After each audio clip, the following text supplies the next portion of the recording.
Irmãos, nós vamos abrir a palavra do Senhor no livro de Eclesiastes, hoje no capítulo de número 8. Eclesiastes, capítulo 8. Nós leremos todo o capítulo, do verso 1 até o verso de número 17. Eclesiastes 8. Estamos aí caminhando, para a reta final das nossas meditações sobre qual é o significado, de viver nesse mundo de vaidade, de encontrar sabedoria nesse mundo de vaidade, conforme o pregador nos orienta, nesse seu escrito. Eclesiastes 8, a partir do verso 1, preste atenção, leia com fé a palavra do Senhor, nos diz o seguinte: quem é como o sábio? E quem sabe a interpretação das coisas? A sabedoria do homem faz reluzir o seu rosto e muda-se a dureza da sua face. Eu te digo, observa o mandamento do rei, e isso por causa do teu juramento feito a Deus. Não te apresses em deixar a presença dele, nem te obstines em coisa má, porque ele faz o que bem entende. Porque a palavra do rei tem autoridade suprema. E quem lhe dirá: que fazes? Quem guarda o mandamento não experimenta nenhum mal, e o coração do sábio conhece o tempo e o modo. Porque para todo propósito há tempo e modo, porquanto é grande o mal que se pesa sobre o homem. Porque este não sabe o que há de suceder e como há de ser. Ninguém há que lhe declare. Não há nenhum homem que tenha domínio sobre o vento para o reter, nem tampouco tem ele poder sobre o dia da morte. Nem há tréguas nesta peleja, nem tampouco a perversidade livrará aquele que a ela se entrega. Tudo isto vi quando me apliquei a toda obra que se faz debaixo do sol. Há tempo em que um homem tem domínio sobre outro homem, para arruiná-lo. Assim também vi os perversos receberem sepultura e entrarem no repouso, ao passo que os que frequentavam o lugar santo foram esquecidos na cidade, onde fizeram o bem. Também isto é vaidade. Visto como não se executa logo a sentença sobre a má obra, o coração dos filhos dos homens está inteiramente disposto a praticar o mal. Ainda que o pecador faça o mal 100 vezes e os dias se lhe prolonguem, eu sei com certeza que bem sucede aos que temem a Deus. Mas o perverso não irá bem, nem prolongará os seus dias. Será como a sombra, visto que não teme diante de Deus. Ainda há outra vaidade sobre a terra: justos a quem sucede segundo as obras dos perversos, e perversos a quem sucede segundo as obras dos justos. Digo que também isto é vaidade. Então, exaltei eu a alegria, porquanto para o homem nenhuma coisa há melhor debaixo do sol do que comer, beber e alegrar-se, pois tudo isso o acompanhará no seu trabalho nos dias da vida que Deus lhe dá debaixo do sol. Aplicando-me a conhecer a sabedoria e a ver o trabalho que há sobre a terra, pois nem de dia nem de noite vê o homem sono nos seus olhos. Então contemplei toda a obra de Deus e vi que o homem não pode compreender a obra que se faz debaixo do sol. Por mais que trabalhe, o homem para descobrir não a entenderá. E ainda que diga o sábio a que virá a conhecer, nem por isso a poderá achar. Vamos orar ao Senhor mais uma vez. Deus, nós humildemente nos colocamos diante do Senhor, gratos pelo privilégio de poder louvar, de poder agradecer ao Senhor por quem o Senhor é e o que o Senhor faz na vida do teu povo. Agora, quando nós estamos diante da tua palavra, pedimos que o Senhor abra os nossos olhos e nos dê entendimento da tua vontade revelada para os nossos corações. É o que oramos agradecidos, no nome de Jesus. Amém. Esse mundo é um lugar bizarro. Eu tenho dito muitas vezes a vocês, à medida que nós caminhamos, né, nas nossas meditações aqui no livro de Eclesiastes, que esse mundo é um lugar por demais estranho e bizarro. E quantas vezes nós somos surpreendidos com coisas que nós imaginamos, né, não serem possíveis, mas que acontecem nesse mundo de incongruências, de bizarrices. Essa semana eu li uma história de um amor bizarro. A história do casamento de uma mulher chamada Crystal e de um homem chamado John, que aconteceu essa semana lá no o estado americano de Ohio. Essa mulher, ela se casou com um homem condenado à prisão perpétua por assassinato. Até aí, mais ou menos compreensível, né? A gente sabe que sempre tem alguém que se interessa aí, né, pelo mundo do crime. É grande a quantidade de pessoas de fora que se correspondem com criminosos condenados, né, atraídos aí pelo esse amor um tanto quanto bandido. Mas sabe o que é mais bizarro nessa história? É que John não matou, não assassinou uma pessoa qualquer. Ele assassinou o irmão dessa moça, Crystal, né? Um homem chamado Gary, que era o melhor amigo de John e que foi morto, né, com um tiro na cabeça e um golpe de faca no peito. E quando, né, esse John foi inquirido, perguntado sobre o que aconteceu, ele simplesmente diz assim: foi legítima defesa.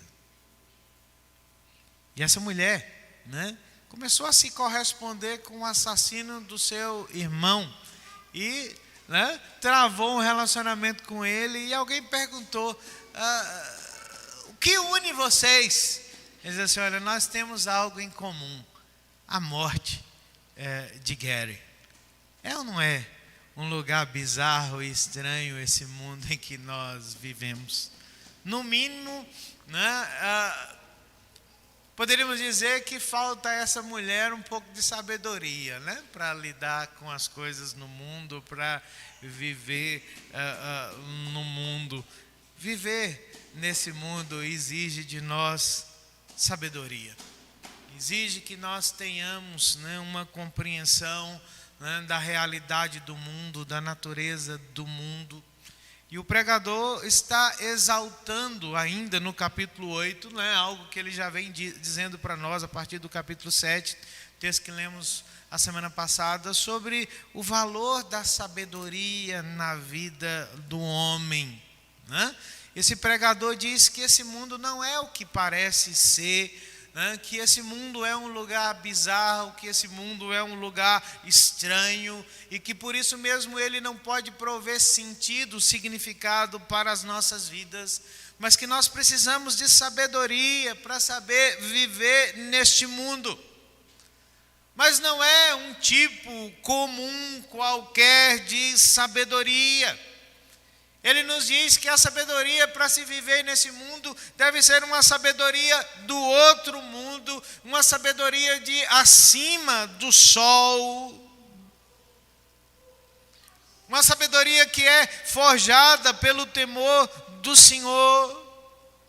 Mas que essa sabedoria, ela não é facilmente encontrada. Se você voltar aí para o capítulo 7, verso de número 28, ele diz que entre 1000 homens, ele achou um como ele esperava, e entre tantas mulheres, não achou nem sequer uma. Né? Eu disse aqui a semana passada para vocês, ele não está denegrindo, né, o papel da mulher, mas ele está representando aqui a perversidade com características femininas. Mas ele disse: olha, não é fácil encontrar essa sabedoria, porque essa sabedoria, ela não é humana, ela não é terrena, ela não é deste mundo caído.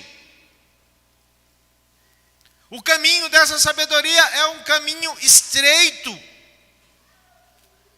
E ele começa o capítulo 8 fazendo perguntas retóricas sobre os sábios. Ele diz assim: quem é como sábio?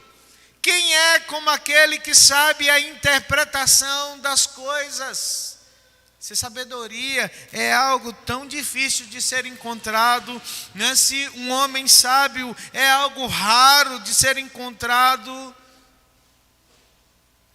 como é que nós encontramos sabedoria neste mundo, essa sabedoria que transforma a nossa vida, né? Que muda a nossa condição para enxergar esse mundo, para viver nesse mundo?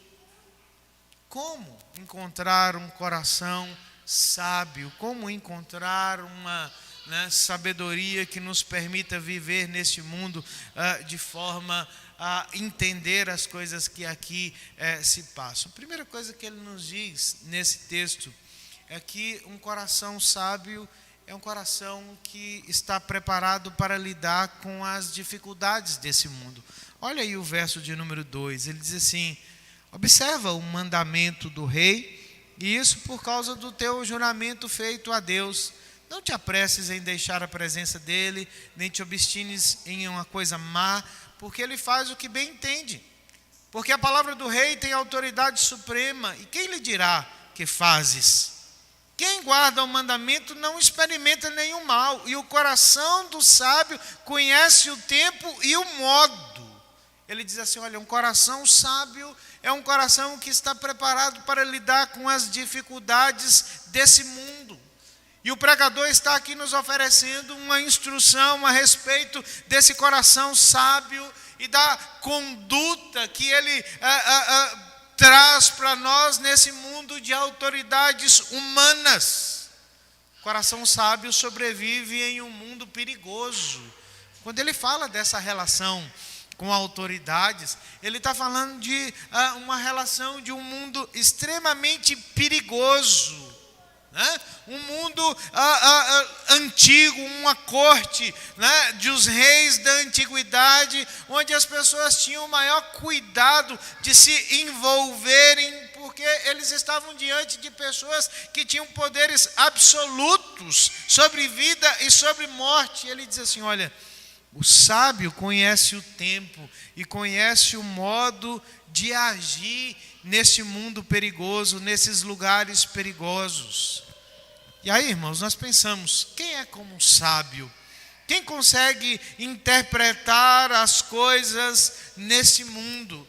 E eu quero lembrar a vocês 2 exemplos bíblicos, né, que se encaixam na descrição desse coração sábio que o pregador está aqui chamando a nossa atenção. Pense em José. A Bíblia diz que José foi elevado à condição de governador no lugar mais importante do mundo e no lugar mais perigoso dos seus dias, que era o Egito.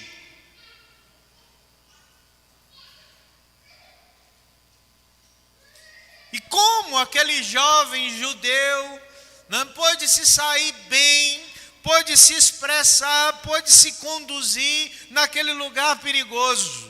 É só nos lembrarmos, né, o que Faraó disse quando encontrou José, né, saído da prisão pela sua obediência a Deus. Ele diz assim: quem há na terra como esse moço, em quem há o Espírito de Deus sobre ele? É ele. É por isso que o sábio diz que o homem de sabedoria faz o seu rosto reluzir e ele muda a dureza das coisas.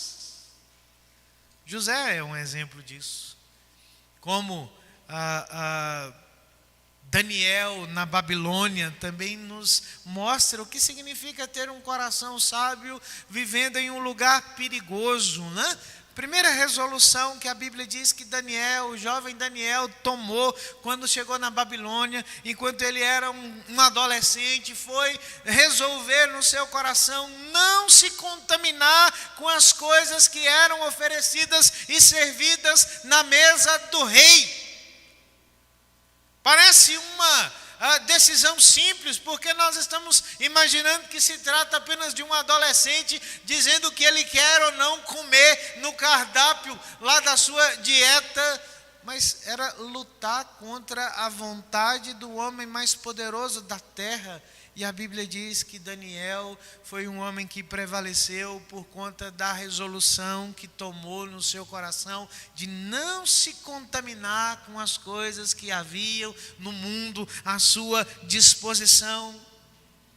Um coração sábio é um coração que está preparado para lidar com as dificuldades deste mundo. Um coração que sabe se portar diante das adversidades, diante dos ambientes perigosos.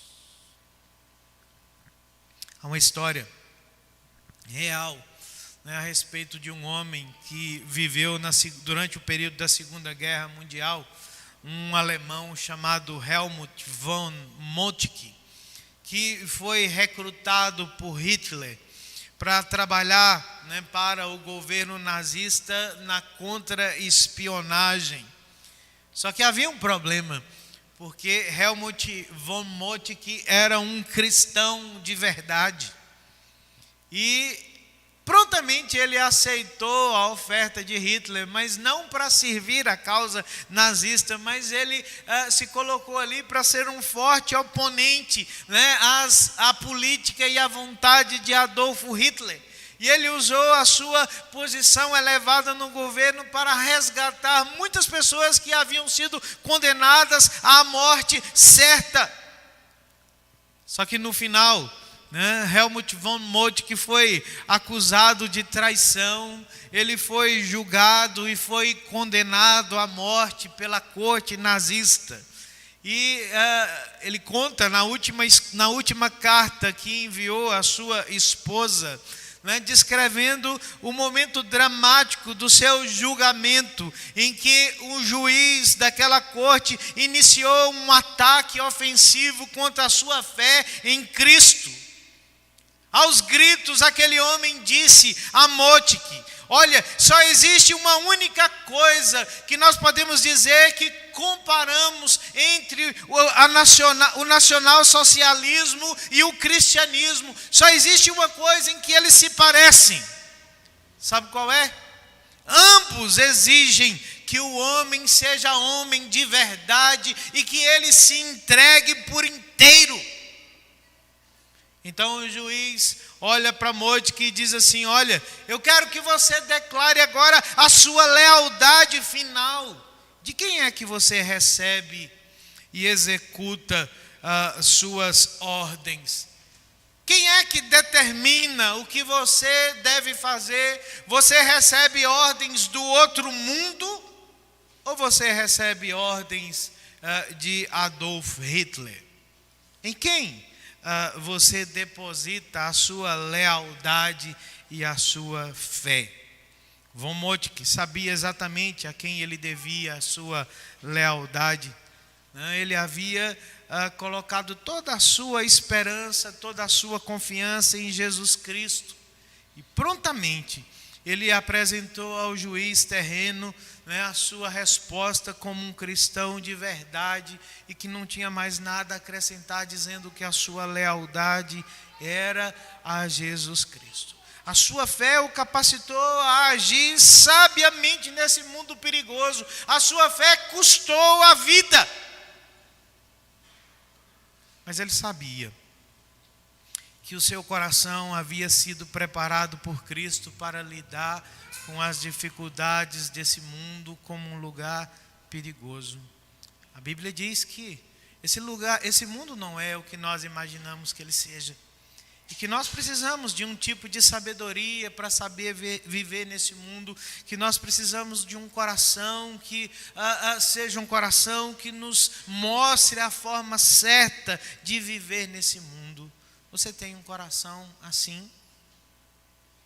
A segunda coisa que o pregador chama a nossa atenção, sobre esse coração sábio, um coração imprescindível para que nós vivamos nesse mundo de vaidade, é que ele diz que esse coração sábio é um coração que sabe as suas limitações, mas também sabe que tudo terminará bem ao final de todas as coisas. Olha aí para o verso de número 6 em diante, até o verso de número 15. O pregador diz assim: Porque para todo propósito há tempo e modo, porquanto é grande o mal que pesa sobre o homem, porque este não sabe o que há de suceder, e como há de ser, ninguém há que lhe declare. Não há homem nenhum que tenha domínio sobre o vento para o reter, nem tampouco tem ele poder sobre o dia da morte, nem há trégua na sua peleja, nesta peleja, nem tampouco a perversidade livrará aquele que a ela se entrega. Tudo isso eu vi quando eu me apliquei a toda obra que se faz debaixo do sol. Há tempo em que o homem tem domínio sobre o outro homem para arruiná-lo. Assim também vi os perversos receberem sepultura e entrarem no repouso, ao passo que os que frequentavam o lugar santo foram esquecidos na cidade onde fizeram o bem. Também isso é vaidade, visto como não se executa logo a sentença sobre a má obra, o coração dos filhos dos homens está inteiramente disposto a praticar o mal. Ainda que um pecador faça o mal 100 vezes e os dias se lhe prolonguem, eu sei com certeza que bem sucede aos que temem a Deus. Mas o perverso não irá bem, nem prolongará os seus dias, será como a sombra, visto que não teme diante de Deus. Ainda há outra vaidade sobre a terra, justos a quem sucede segundo as obras dos perversos, e perversos a quem sucede segundo as obras dos justos. Digo que também isso é vaidade. Então exaltei eu a alegria, porquanto para o homem nenhuma coisa há melhor debaixo do sol do que comer, beber e alegrar-se, pois isso o acompanhará no seu trabalho nos dias da vida que Deus lhe dá debaixo do sol. O pregador está dizendo que o coração sábio é um coração que reconhece as suas limitações. Ele sabe que não há como controlar o que está além da sua capacidade. E nos versos 7 e 8, ele nos apresenta uma lista de coisas que estão completamente fora do controle humano. Não nos é permitido conhecer todas as obras, todos os feitos de Deus. Nós não sabemos o que o futuro nos reserva. José é uma exceção à regra, porque aquele moço tinha um coração sábio que Deus lhe deu, e esse coração, permitiu que ele enxergasse 14 anos para frente. Mas não nos é dado essa capacidade de enxergar o futuro. Nós não sabemos o que as coisas no futuro nos reservam. José conseguiu impedir uma terrível calamidade. Irmãos, mas nós não sabemos o que o futuro nos reserva. Nós sabemos que existem desastres naturais, existem furacões, terremotos, inundações, incêndios. São coisas imprevisíveis. Nós não sabemos onde nem quando essas coisas ocorrerão. Não há como se preparar adequadamente para as coisas que estão fora do nosso controle. Mas o nosso problema não é que nós não sabemos e não conhecemos o futuro. O problema é que nós nem mesmo sequer conseguimos controlar o presente. Nada está debaixo do nosso controle. E o pregador está dizendo aqui, olha, humanamente falando, nós somos seres limitados. E essas limitações, elas se tornam notáveis nessa reflexão que esse homem está fazendo, não sobre as coisas imprevisíveis, mas até mesmo nas coisas que nós vemos no cotidiano das nossas vidas, as injustiças. Esse mundo é um lugar bizarro, porque é também um mundo injusto. E raramente, a injustiça recebe a punição que ela merece. Todos os dias nós estamos aí sendo informados sobre uma série de crimes, sobre uma série de injustiças que não vão a julgamento e que jamais serão julgadas devidamente.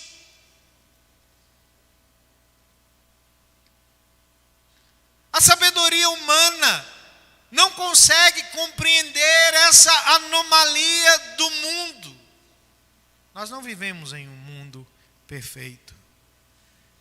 E o pregador diz que o que mais acentuou a sua limitação nesse mundo é que ele viu pecadores sendo sepultados, né? Ou seja, sendo tratados com honra, né? Que era honra devida a pessoas de bem, já que na cultura hebraica a falta de sepultura era vista como uma grande tragédia, como uma maldição. Ele diz assim: olha, eu vi homens perversos sendo tratados com honra. Em contrapartida, eu vi justos recebendo o que os ímpios merecem receber nessa vida. Que coisa estranha, essa aparente inatividade de Deus diante das injustiças, diante das incongruências da vida. Pessoas boas que enfrentam dificuldades que apenas as pessoas más mereciam receber nas suas vidas, enquanto pessoas más recebem o que apenas as pessoas boas merecem receber na vida. Nós lidamos com isso em todo o tempo. Nós ouvimos notícias de ditadores cruéis que expulsam governos livres.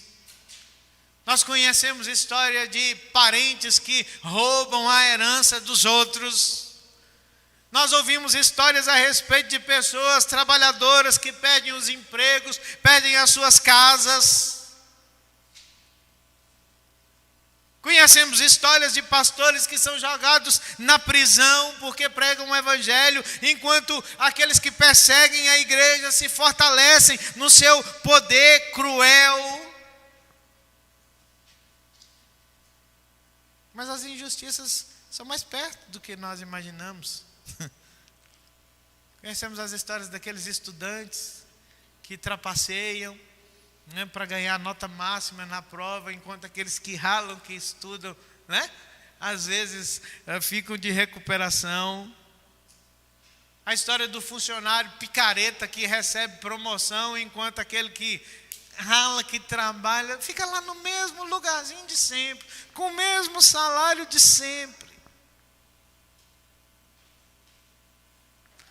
Então a história do jovem e da jovem cristãos que fazem os compromissos, né, de viverem de forma casta, esperando alguém no Senhor, e essas pessoas parece que jamais encontram, enquanto que aqueles que aprontam todas, né, são os que encontram aí, que se casam e fazem as festas de casamento. O pregador está dizendo para nós que nessa vida há uma aparente inversão de retribuição e de recompensa. E é assim no mundo. Eu me lembro de um livro muito interessante, se alguém já leu ou não leu, leia ou compre um livro chamado Em Defesa da Fé, que é um relato muito curioso de um ex-ateu chamado Lee Strobel, né, que era um inimigo da fé cristã, e ele resolveu fazer um documentário, uma série de entrevistas para desacreditar a fé. Mas o contrário aconteceu, né?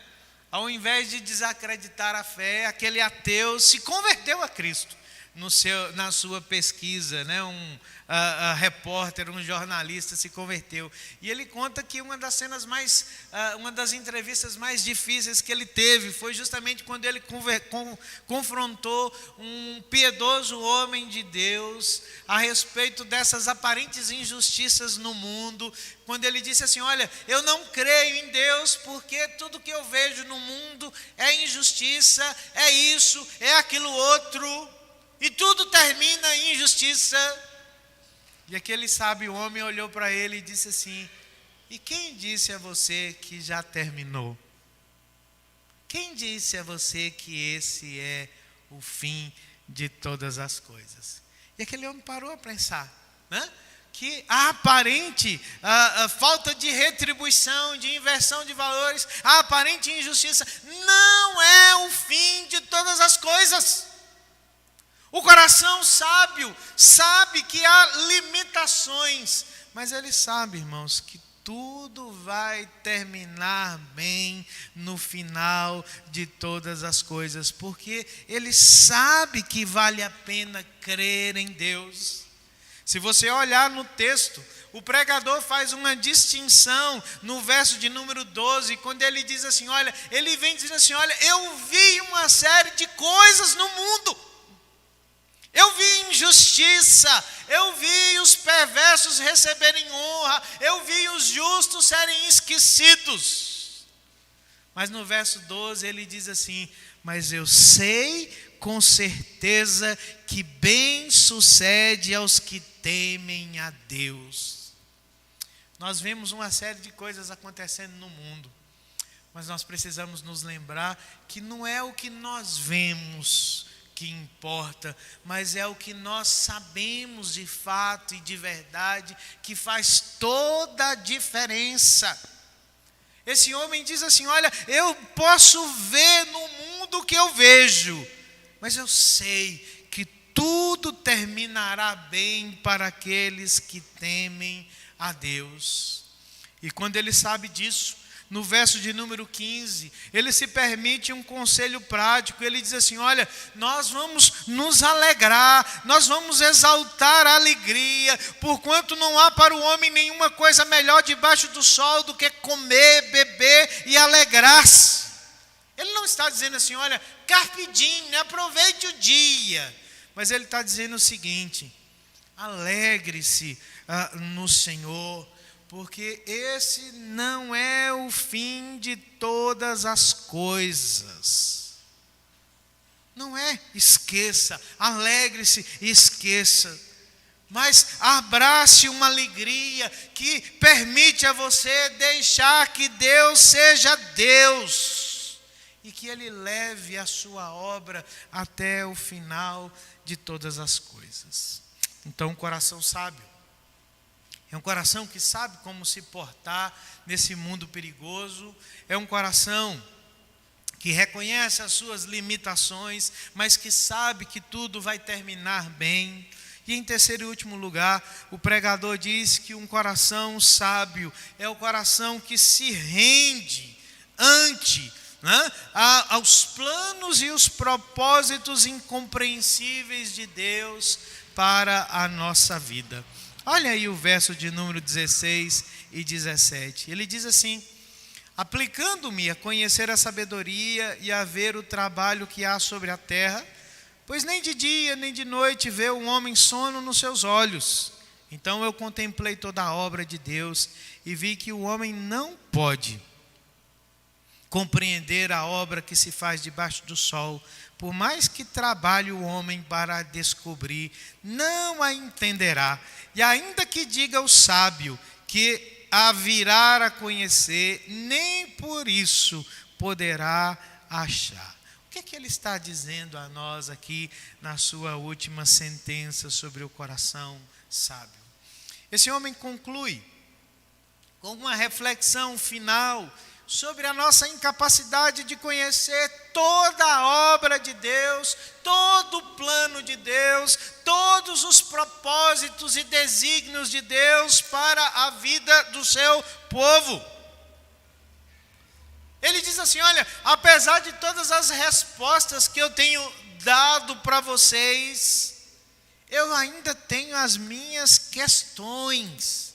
E quem não as tem, não é? Apesar de toda a fé, apesar de toda a confiança que temos no Senhor, nós ainda carregamos as nossas questões. Por que determinadas coisas acontecem?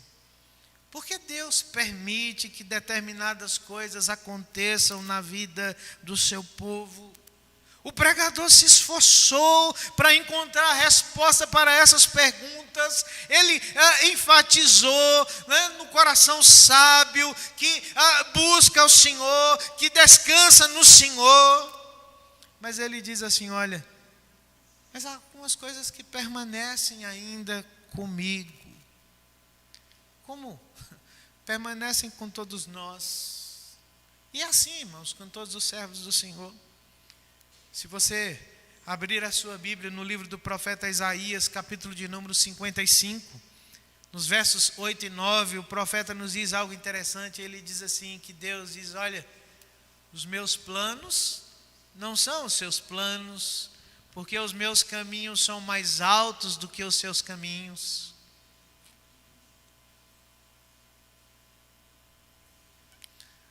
O apóstolo Paulo, no capítulo 11 de Romanos, verso de número 33, diz assim, ó profundidade da riqueza e do conhecimento de Deus, quão insondáveis são os seus caminhos, quão inescrutáveis são os seus juízos, quão insondáveis.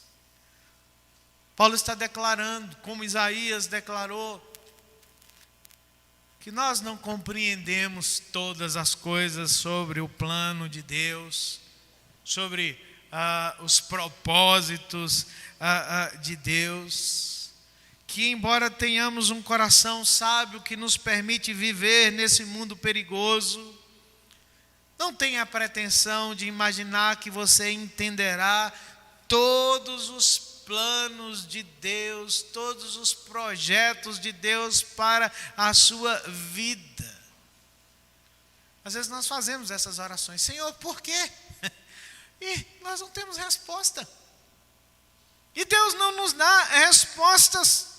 E nós precisamos aprender a viver com essa incompreensão dos planos de Deus, porque é impossível entender algumas coisas que Deus está fazendo nas nossas vidas através da nossa experiência nessa terra. Mas ainda assim, mesmo sendo impossível descobrir ou entender, não há razão para perdermos a alegria e a esperança de confiar num Deus e naquilo que Ele está fazendo nas nossas vidas. Um determinado pregador diz que os mistérios dos caminhos de Deus são como um poço profundo. Não importa quão espertos nós sejamos, jamais chegaremos ao fundo desse poço. Mas isso não quer dizer que nós somos deixados nas trevas. Há respostas, há conteúdo, há conclusões que a fé nos oferece. Mas elas não são, né, exaustivas. Deus não nos permite conhecer todas as coisas a respeito daquilo que Ele está fazendo através das nossas vidas. Há uma história, para nós encerrarmos aqui, de um homem, de um protestante francês chamado Louis de Marolles. Um idoso protestante francês, que foi preso no ano de 1685 por causa da sua fé em Jesus Cristo. E esse homem, de Marolles, sofreu muitas provações desumanas. Durante muitos anos, ele esteve aprisionado e ele foi, acorrentado, levado de calabouço a calabouço e forçado a servir muitas vezes como um remador de galés. Um homem velho. E tudo isso era feito pelos seus captores, tentando constantemente convencê-lo a renunciar à sua fé em Jesus Cristo. Eles tentavam destruir a sua confiança em Jesus, a sua esperança na vida eterna. Mas de Marolés jamais se desesperou. Ele continuou a chamar Deus de o seu querido e verdadeiro amigo. E ele se entregou completamente à vontade de Deus, ainda que não compreendesse toda a vontade de Deus. E ele escreveu: eu tenho certeza de que todos os estados e todas as condições em que Deus se agrada de me colocar são os estados em que Ele julga que eu possa glorificar melhor do que qualquer outro momento da minha vida.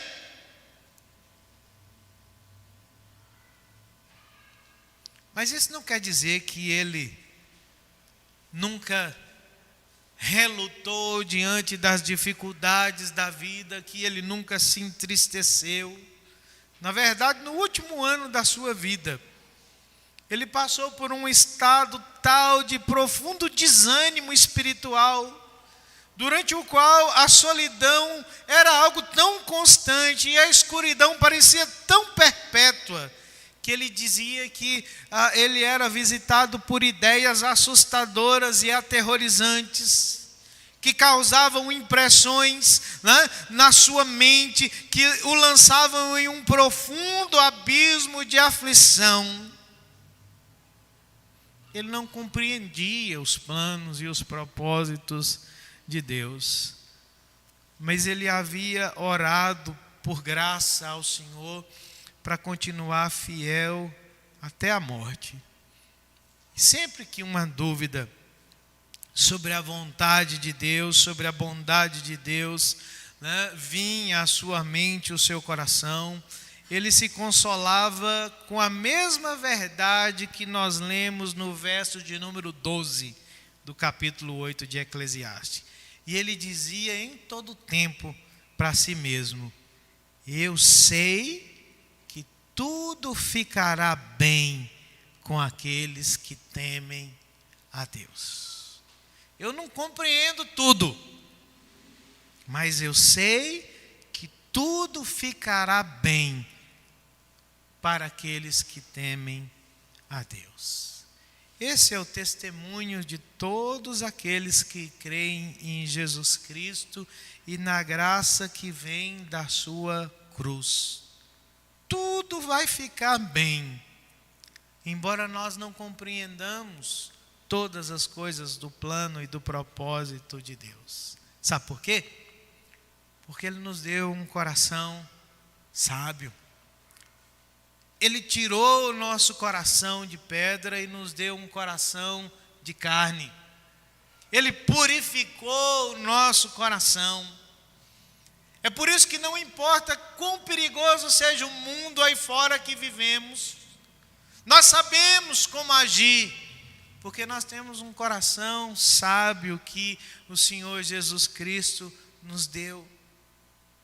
Não importa as limitações que nós vemos no mundo, nós sabemos que tudo ficará bem para aqueles que temem a Deus. Não importa se nós não sabemos todos os detalhes da agenda de Deus, do plano e do propósito de Deus para as nossas vidas. Nós sabemos que o Senhor levará ao término o seu plano. E Ele nos dá a certeza de que o nosso plano não é melhor do que o dele. De que o nosso caminho não é tão alto quanto o caminho dele. Mas que o caminho dele nos conduzirá até a presença do Deus Todo-Poderoso. Você tem um coração sábio? Você tem um coração que foi transformado pelo Senhor Jesus, que foi purificado pelo Senhor Jesus? Apenas um coração sábio nos permitirá viver nesse mundo de vaidade. Vamos ficar de pé?